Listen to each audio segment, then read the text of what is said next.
today's not a good day for falcons. The next few days are going to be quite good. And so they love the wind.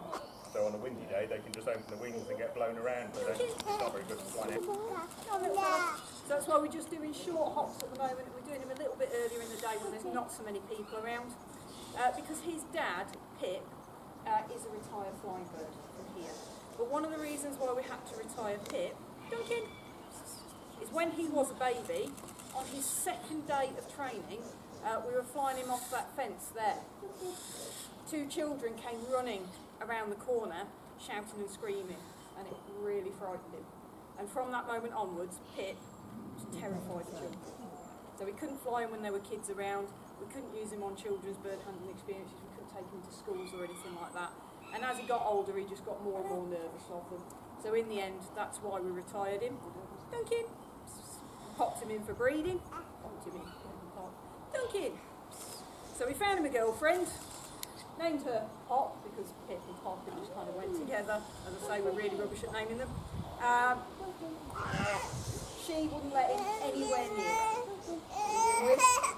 We were really surprised, considering they were only put together a few months previously, when earlier this year we actually heard them calling to each other. And then all of a sudden Pip was allowed in the nest box. And then all of a sudden some eggs appeared. And we went, there's no way those are fertile. 5 babies they hatched out this year. Thinking, what have you gotten distracted by? Vultures. There we go. You've seen them before.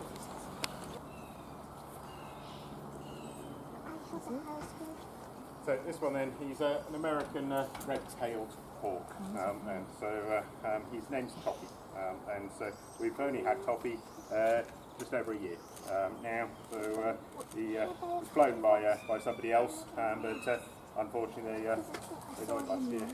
So that's how we ended up with him. And so we don't actually yet know how old he was or how old he is, but the other people had called him Lad before.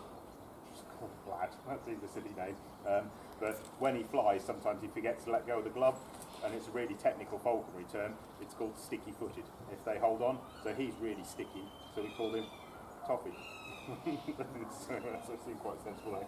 So every year the birds go through their molt, go through their change of feathers, so he's been molting, although I thought he'd finished his molt, but there's a feather just about to come out of him there, so we got him back out the aviary only 2 days ago, just to get him flying again. Then so that's why he's still on the training line at the moment. Then just a few days on the training line just to make sure he's going to come back to us, and then he'll be back on flying free. So he does.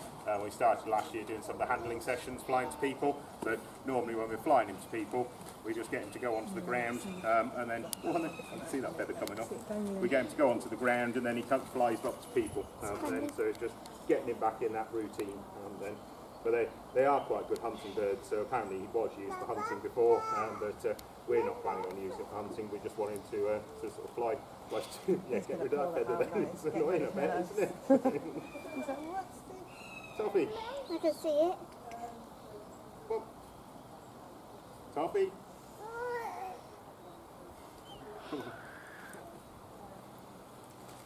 So that's where he just grips hold of things, so he's gripped hold of his own equipment there, and then he thinks he's got food, and then he's a bit slower to come back. Toffee, come on. Now you let go. You can jump up. Yeah, it's gone now. And then pop you on the fence there then.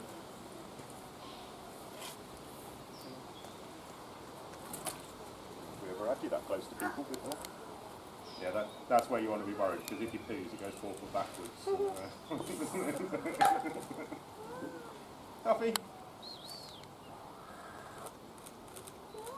But what we're really looking for before he starts flying free is an instant response, so as soon as you shout him, he should come over, so he's not quite ready yet. Toffee, come on then. Good.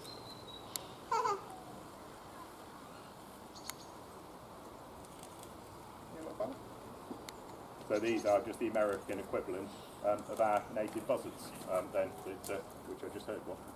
So you normally see them circling and flying around everywhere. So our buzzards in this country will come quite close to people. I know for pair breeding, only half a mile from Birmingham city centre. These actually breed in Central Park in New York and things as well. So they are the equivalent, and they're a bit bigger.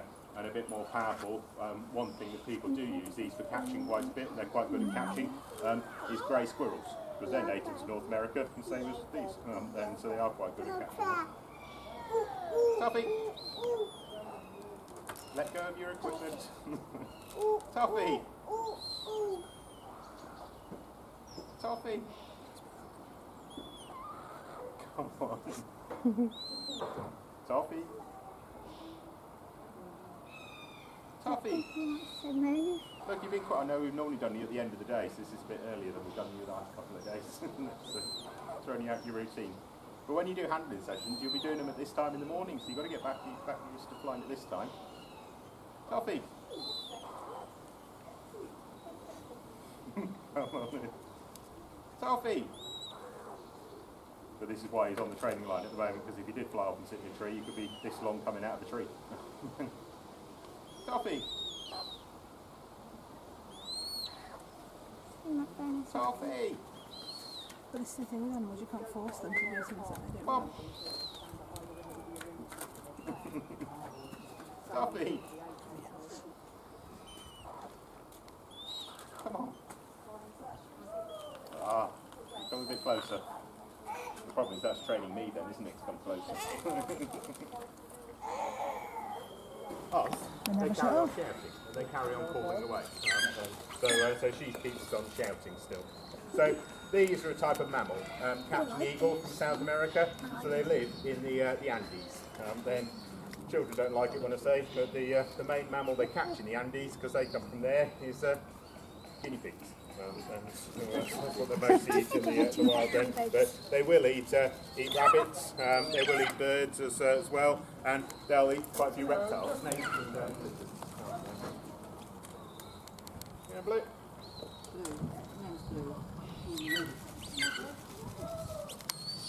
Just to warn you people, she does fly off that shed. I am going to throw food up there. I have hit people with bits. It's not the bird, it's me. I've hit people with bits of raw chicken before. So swing around, simulates a bird in flight, and all he's going to try and do is catch it.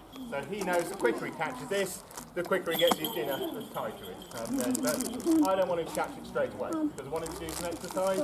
So as he comes towards me, I offer it just in front of him, pull it out of the way, and he thinks on the next time through, if he tries a little bit harder, he might be able to catch it.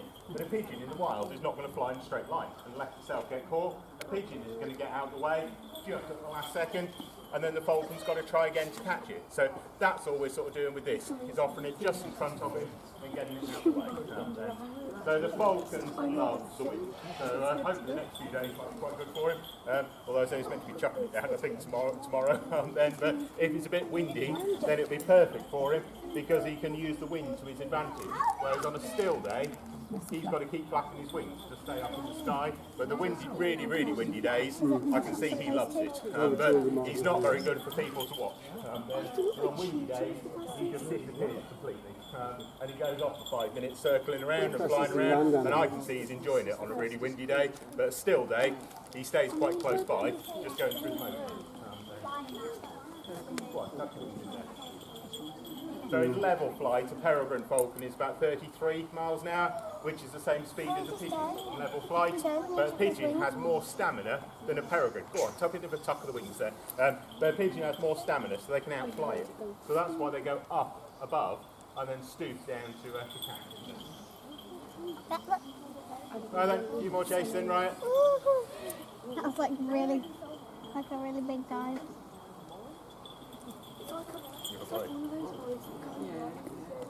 Oh, we just did a backflip. Quick turn. Yeah, like a turn. Right then, so give him one more chase then. And then I'll shout to him to slow down. Hi! So he knows that's the end. Oh, I know, it's quite warm, isn't it? He stopped flapping in that.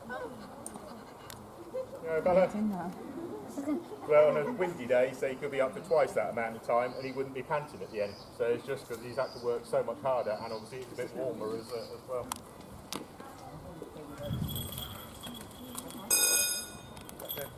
Now, so we've had him just over 6 years now. So we started working for a clothing company, and their logo was a bald eagle. So they said, could we take a bald eagle onto a trade stand to attract people up to their stand? And we got a pair, but we were hoping they were going to breed. So we didn't want to split them up in the spring and summer to take them out to trade shows. So we got this one there. And our pair did breed for the first time 4 years ago. So we got the first baby that they had. He's called Archie, so it has to be really Archie for a bald eagle. So Archie, though, doesn't have a white head and a white tail. They take 5 to 6 years to get a white head, a white tail. So at 4, he hasn't quite got one yet. So whereas this one at 19 obviously has. So the clothing company is called Orn. O-R-N. So when we got him, because we only got him for the clothing company to go on to trade stands, we named him after the clothing company. So we named him Orn. We didn't know at the time, Orn is Danish for eagle. So basically we call the eagle, eagle. And so not very much, really. So bald eagles are a type of fish, eating eagle. So we feed him fish, so we feed him mackerel and herring. So he had herring for his dinner on Sunday. We used to take him up into the aquatics up in Webbs, but he's eaten them all, so they're closed down now. So no, they're refurbishing it. But they will catch ducks off the water. If they're coastal, they'll catch seabirds, and they will take mammals as well. So they will take quite a variety of prey. So they're US and Canada that they come from, and they're obviously America's national bird, but there is actually more of them in Canada than there is in the US. And that lovely long tail that he's got, that's actually longer than his body. He would drop that down underneath him, fan it out nice and wide, and that acts like an air brake to stop him from moving forwards. The other reason why Chip is struggling to hover a little bit today is because he is molting quite a bit. So some of his tail feathers are still growing down, so that does make it a little bit harder for him to do. The other problem with hovering out in the wild is, of course, it does make you a bit of a target. So if you're staying in one position in the sky and looking straight down at the ground, because that's where your food is going to be, you might not be paying a great deal of attention to what's flying around up above you. I wasn't paying any attention to you there, was I? So they can be vulnerable to other species of birds of prey. In this country, for example, as I mentioned earlier, peregrines and sparrowhawks will sometimes prey on kestrels. So they're not going to look at him and go, oh, you're another meat-eating bird like me, I'll leave you alone. They're going to look at him and go, you're smaller than I am, dinner. So they have to be very, very careful. So they've got to be quick, they've got to be fairly clever. You're picking up more bits of food that the eagles dropped, aren't you? So you can see Chip here is certainly very quick. He can be a little bit too clever for his own good sometimes. He can be naughty. I bet you guys, you're never naughty, are you? You ever naughty? No, not ever. I'm not sure I believe you based on the expressions of your adults behind you there. So the way that Chip can be a little bit naughty, he found another piece of food on the floor. It's going well, Chip. If we leave the staff room door open, Chip has been known to fly in there and try to help himself to all the food that's on the counter, instead of flying to me for the little pieces of chicken that I want to give him. So he knows that in there is where the food is kept. The other lovely thing about kestrels, they do make it quite easy for us to tell the difference between the girls and the boys. So with most birds of prey and owls, the females are bigger. So the females are up to a third larger than the males. But kestrels are what we call sexually dimorphic, which is just a really, really posh way of saying that girls look different to the boys. So we know Chip is a boy because he's got that lovely blue-grey colour on his head and on his tail. Females are chestnut brown all over. They have lots of black spots and stripes on them. But it can get a little bit confusing because they don't get their adult plumage until they're about 2 years old, which is why Chip's head is still turning blue, because he is only just 2. So when they're babies, they all look like the females. Right, you're going to do one more for me, Chip.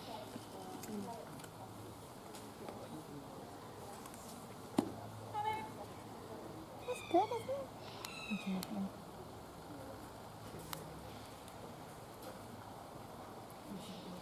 I couldn't get it there. There we go. So this one, he can be a little bit slower eating, so I just give him his dinner. Here it comes. Told you it was a peregrine falcon. That's not a peregrine. I think that's going to be a cross. It looks like a peregrine. Hybrid. Goodbye. He's behind you.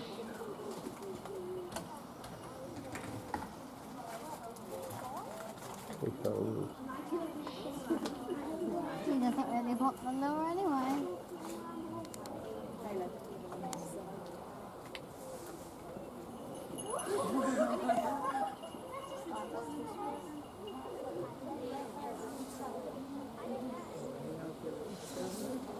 And she's going to watch him all the time to make sure he doesn't come in and get that. Like a lassie.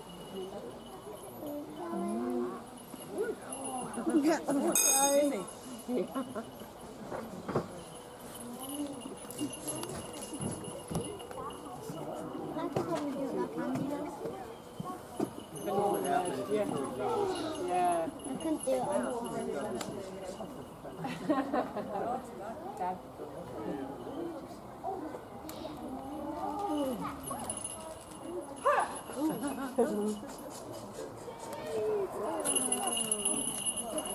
Snap.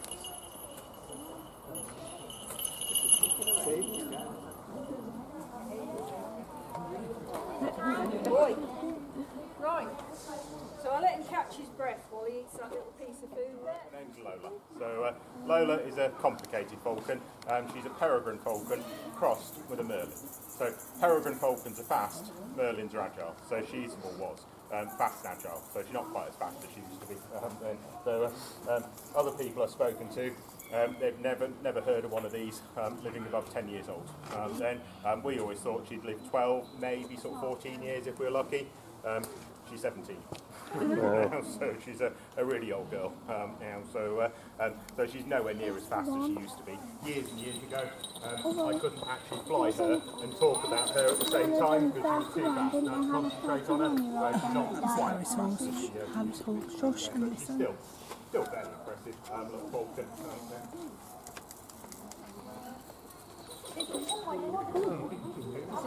So the merlin then, compared to the peregrine, has got a much longer tail. So they're much more agile. I just have to guess them. There you go. So they're much more agile. So she's got a much longer tail to fly in a more enclosed area like this. You are struggling, aren't you, girl? I'm not going to push you too much. So I had to do. give her a couple A little more bit cases. of, little bit of breeze coming up.